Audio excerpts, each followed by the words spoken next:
Good morning and welcome to Crack the Mic podcast with Agent of Change Corey Davis. And this week's segment is entitled Equality Doesn't Mean Equity in Education Part 2. With all this talk around equity, diversity and inclusion, EDI, seems to be a buzzword in every facet of life, right? Well, for some odd reason, some would have you believe that equality can be equated to equity, but it's not. In fact, to be clear, there is a huge difference. And to help me further this discussion, I have an ingenious panel that includes the following. Reverend Benny L. Everett III, Senior Pastor of Shiloh Missionary Baptist Church in Pahokee, Florida, former City Commissioner for the City of Pahokee, former NAACP VP for Barnwell Black Hill Chapter, and President of the Council of Students for Palm Beach County Schools. And also Reverend Frank Jackson, Director of Young Adults of Detroit, District for the AME Zion Church, Midwest Episcopal Director of Economic and Political Empowerment for the AME Zion Church. Good morning, gentlemen. Good morning. Okay. Good morning. Well, on last week, we left off talking about biases in standardized testing. And I want to just kind of go into this next question, if we may. And I want to ask, how are the students thinking and feeling about equity and inclusion in your school district, or in your case, Reverend Jackson, in your city, the Detroit County Schools? Doesn't matter who want to go first. Take a shot at it. Well, if I may, Palm Beach County School District, in many instances, due to the efforts of Dr. Deborah Robinson, has been rather intentional in addressing issues as it relates to African American studies, and even to the point of mandating, encouraging strongly Black student unions in all of our schools, especially in the high school. And I had the privilege of serving as an advisor, co-advisor at a high school in Palm Beach County School District. Mm-hmm. And I will say the level of knowledge and intentionality that these young people had left me hopeful that there is a generation of young people, regardless of the Sir Winston Churchills, who have this notion that history will be kind to me, DeSantis, because I'll be the one to write it. You know, that we have young people, and that was Winston Churchill who stated that he's going to write history and it's going to be kind to him. But we had young people in that Black Student Union that knew who they were, who they are, and who their people were throughout the struggle. And so we have young people, not just Black students, but I think that's why the DeSantises and others are afraid that we have other students who are not Black and brown, who are more concerned about social issues and social ills. And so I can speak for our district.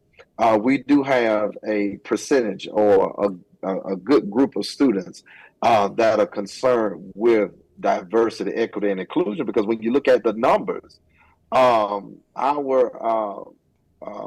ELL population is even, if not almost at the point of surpassing our non-ELL students. Mm-hmm. And so we got to address diversity, equity, Absolutely. And inclusion. And I think Absolutely. The best way to do that is to start with our young people, the best and the brightest and the precious our precious commodity. And so I can speak for our district. We have a group of young people that are very much involved and in tune with social issues and ills that are plaguing our society.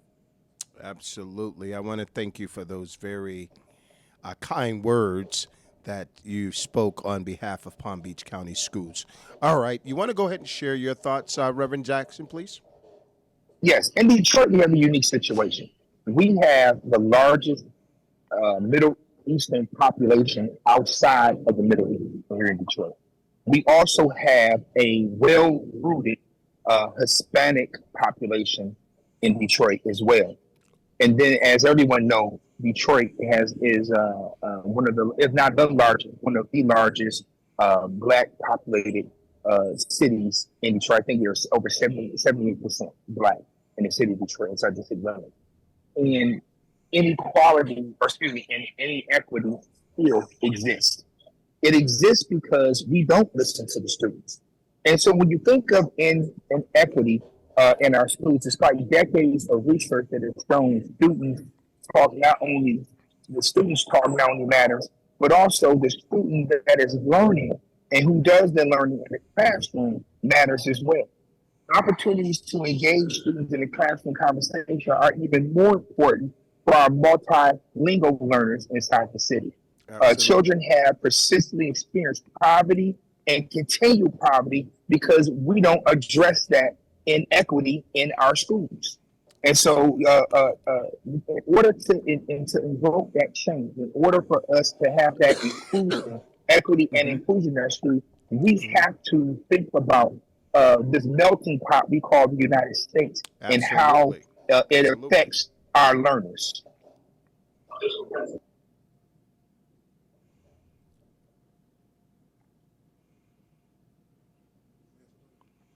All right. We want to thank you for that sentiment, Reverend Jackson. All right. So let's just change the tides for a moment, if we may.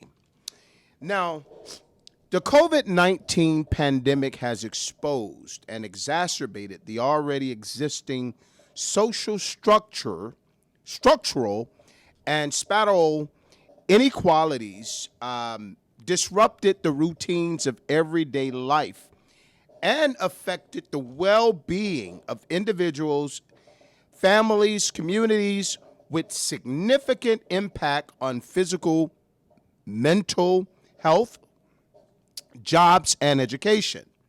Now, with respect to the impact on COVID, with respect to the impact of COVID-19 pandemic on the performances of K through 12 students is still unknown because to assess such impacts would require comparing students' performance prior to, during, and at the end of the pandemic.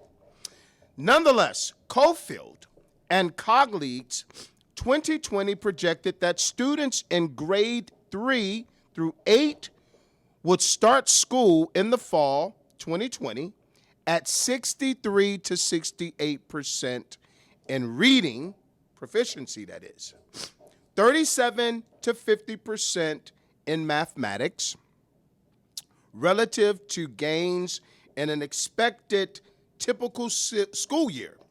Suffice it to say, it is expected that COVID-19 disruptions in schooling will result in a setback for students in terms of performance. So, I want to ask this question, and we know that socioeconomic factors can impede upon one's access to a very good quality education. And we saw that. In fact, if you looked at most students who attended Title I schools and who were at the lower economic or socioeconomic level, they did not have access to things like internet, appropriate spacing in the home. Some parents had multiple kids and unable to set aside a place for the 12th grader, the third grader, or whatever the situation was or may be. Socioeconomics played a big part. And we saw COVID-19 and the pandemic weigh heavily on that. So I want to just kind of ask this next question, and if I may. How much ethnic inequality is explained by socioeconomic factors in your view? I think socioeconomics, if I may, overall impacts human functioning, both physical and mental. I mean, it impacts it correlates with lower educational attainment, poverty, poor health, and it ultimately impacts our whole society. And so socioeconomics, while I feel is in many instances not taken as seriously as it should, because it also impacts health distributions and resource distribution and the quality of life, all of which impacts the education of our community, our youth, and our minority communities, especially African American. Right. Okay, you want to go ahead and share your thoughts on that question, Reverend Jackson? Yes, socioeconomical factors play a large part in the educational inequality. Schools are a microcosm of the overall societal challenges. So the schools are just the first step in this. And it's the first step because this is where we start how the inequality, the ethnic inequality begins. The less education you have, the more non-opportunities the less opportunities come your way. Absolutely. And so this is just the beginning, a part of it. And so if we can bridge the gap in inequality in education, and we can spur opportunities and more opportunities for those in the low in ethnic groups to be able to essentially somewhat catch up. But that's just a small part of it. There's a lot of part. We can't take for granted history. History is screaming at us right now. And I know we got to go to break in a minute. Give me 30 more seconds. When we look at the Midwest, these farmers were given free land. They were given land grants to get equipment to farm the land, and then they were giving land grants to educate themselves on how to be successful farmers. And you're taking people who essentially have been told, okay, now you're free, have at it, and you're telling them to catch up. And you wonder why there's an economic gap. There's an economic gap because the playing field, you got a playing field with grass, and I'm playing on the playing field with dirt, and it's not really a field. It's just a corner lot. Absolutely. All right, that's powerful. Well, we're going to go ahead and take a commercial break, and we'll be back shortly. At Immaculate Home Healthcare, we recognize the important role home plays in healthcare, which is why we are dedicated to helping you and your loved ones heal at home. Together, we work with you, your physician, and family to help make the transition from hospital or facility care to home care a smooth one. Our team of highly skilled health professionals includes nurses, therapists, aides, and medical social workers that have been chosen for their compassion and commitment to care. They undergo rigorous background checks to ensure that only the most dependable and trustworthy staff serve you. People turn to our home health care for help with services like post-surgical care, wound care, chronic disease management, diabetes, pain management, and hypertension. Home health care costs less than hospital or facility care, and Medicare pays 100% for qualified patients. At Immaculate Home Health Care, we provide quality medical care in the comfort of home. Call us today at 561-372-9108 to discuss qualifications and payment options, or visit us online at www.immaculateHHC.com. socioeconomics.com. We'll be happy to help. All right, we want to go ahead and thank our sponsors, okay? But let's just get back to this conversation, if we may. And I want to ask the next question.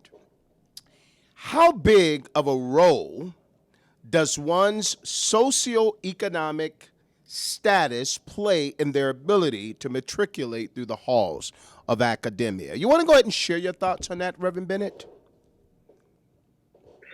Yes, socioeconomics it plays a very vital role for research. According to the National Center for Education Statistics, back in 2007, spoke to African Americans African Americans and other minorities are more likely to attend high poverty schools, schools that are poorly funded or underfunded. Even when we look at high achieving African American students, they're still exposed to less rigorous curriculum. Attend schools with fewer resources and have teachers who expect less of them academically. And even the whole issue of gatekeeping, when our students are not exposed to accelerated or rigorous curriculum, but are compartmentalized and are pushed into classes that don't challenge them or accelerate their learning. And so we have to look at the institutional discrimination that is attached to social economics, and it's not just a lack of money. It's access to health, Right. the low birth rates that our students experience. I think Brother Jackson in our segment last week talked about our students are not being introduced to early learning programs, the pre-K programs, less exposure to vocabulary in the home. So socioeconomics plays a large role. Access to quality food. Look at in the African American community and the quality of food that's made available. Let's look at it from an economic standpoint. When we look Absolutely. at our communities and the payday loans and predatory lending and all of these things that Wow. Powerful. are embedded in our community. So, Powerful. socioeconomics, in conclusion, it plays a major role, and it's not just limited to just money. It's attached to health disparities Right. and when we look at our community, the predatory lending, payday loans, and the restaurants and different things that are strategically placed in our community. Social economics, it covers educational attainment, financial security, Absolutely. even subjective perceptions of one's social status. Absolutely. Even with high performing African American students, they're still exposed to subpar education. And we still got to deal with the issue of gatekeeping in many of our schools, where students of African descent and other minorities are left out of your IB programs, your AP and ACE programs that could position them for higher learning. Absolutely. And you know what? I definitely accept those sentiments shared. And one of the things I grapple with is when I look at the 2001 bill signed by President George Bush, the No Child Left Behind Act, and I compare it to the 2017 signed by President Barack Obama, the ESSA. And one of the things I can, if we were to candidly speak, it placed the onus on the child, but it held accountable teachers and districts administrators. That's one of the great things I do like about the No Child Left Behind, because it put more qualified teachers who had demonstrated mastery on their subject area test. Unlike what we see today, many schools, and as a result of ESSA, it has opened up the door for students or schools, if they're lower performing, students can opt out of those schools and go to charter schools, which we know that's a whole nother discussion because they're not properly funded as they should. But one of the things I can say with the no child left behind educational bill was this: it made sure that we had qualified teachers in the classroom, and both bills, they had their pros and cons, but that's something that was most attractive to me about that particular bill, minus the over testing that we see with both bills. You want to go ahead and share your thoughts, Reverend Frank? So I'm gonna probably get myself in trouble. I am not a fan of charter schools. I have a cousin who is an assistant principal at a charter school, and I'm just not a fan. I am a fan of huge supporter of public school education. And the reason why I'm not a fan of charter schools, in Detroit, we have charter schools that are nonprofit and for-profit.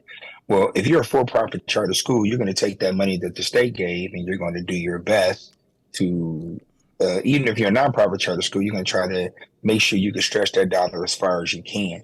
Whereas public schools, by their definition, state law in Michigan, have to educate you whether they get funding for you or not. Mm-hmm. They have to find resources. But there's a professor named Dalton Connolly, and he has a book called Being Black, Living in the Red. And I'm going to just kind of piggyback to the socioeconomical status as well as talk about what we're talking about right now. And he says that socioeconomic status is measured in 4 areas. One's education level, second, their occupation, and third is their income level, and fourth, their wealth. And I guess you could put a fifth one there, and this is a Frankism, their political influence. But those 4 things together, we feel composite the resources an individual to bring to bear in society, and we call that social economic status. Well, there's the problem right there. When we have schools that aren't properly educating our students, and I can tell you one thing that we've taken away, at least in Detroit, vocational training. And right now in the city of Detroit, it no longer exists. We had schools that taught students a trade. And I believe there are more options that should be available for students besides the formal K through 12 education, such as trade schools. In our society, the value of having a trade is less encouraged and often trivialized as unimportant. But yet and still, when you can't flush your toilet, you call a plumber. Absolutely. When your electricity, your light switch doesn't work, you call an electrician. Absolutely. Those are not necessary degrees, but those are trades that pay very well. They give a great living, and they're needed trades that need to be filled. And our students aren't given those opportunities because of bills like the No Child Left Behind that doesn't include those in the bill. Right, and ESSA did. And could I say something? Absolutely. We also have to deal, and we also got to call the baby ugly. Right. When we look at, and like Brother Jackson, I don't agree with charter schools and private schools in that it's an unfair comparison. Okay. The public school accepts all, where in many instances, private and charter schools can be selective. Secondly, they're not held to the same accountability requirements. Absolutely. That your public schools are held to. And you speaking about No Child Left Behind, which I have to slightly disagree because it left many behind because of a one-size-fit-all approach. A lot behind. And exactly. And a one-size-fit-all approach is not education. It's not. I echo that No Child Left Behind has many weaknesses that ESSA made many attempts to correct, where with No Child Left Behind, stakeholder engagement was optional. With ESSA, it requires, strongly encourage the engagement of stakeholders. With No Child Left Behind, it was a label on students, where ESSA tries to discourage from putting labels on students and try. And because I'm a big person on language. Language is very powerful. Absolutely. And so when we look at No Child Left Behind, you were numbers. You're level 1, you're level 2, you're level 3, you're level 4, level 5, and it didn't talk about growth. I may not, I may not be proficient yet, Mm-hmm. but I am making growth. So we also deal with this whole growth mindset Right. versus a fixed mindset. A growth mindset says, I may not be there yet, but am I making learning gains? And so with ESSA, it speaks to performance levels and growth, where, No Child Left Behind, it left much to be desired. All right. And that's debatable. But the fact is, this here, interesting enough, 90% of our nation's parents believe that their kids are proficient in all key subject areas. But the statistical data does not bear witness to that. In fact, there was a recent data that came out about a month or so ago showed that our kids have declined in the subjects, even in this subject, history, which is the lowest reported since that data had been initially collected. So there is, it's both systems had their pros and cons. But I like to say, in the words of President Trump, it's a failing system that needs to be corrected. But guess what, guys? Unfortunately, we are out of time for this week's segment. Equality doesn't mean equity in education, part 2. I want to thank my sagacious panel, Reverend Benny L. Everett, the third senior pastor at the Shiloh Missionary Baptist Church in Pahokee, Florida, former city commissioner, former NAACP for the Blackwell and Barnwell Black Hill chapter, and also the council. He's the president of the Council for Students for Palm Beach County Schools. Then also Reverend Frank Jackson, director of Young Adults of Detroit District for AME Zion Church, and Midwest Episcopal Director of Economic Political Empowerment for the AME Zion Church. But before we go, I like to leave this thought, and I also want you to remember to like and share this video, YouTube channel as well. This is by John Greco, and it reads as follows.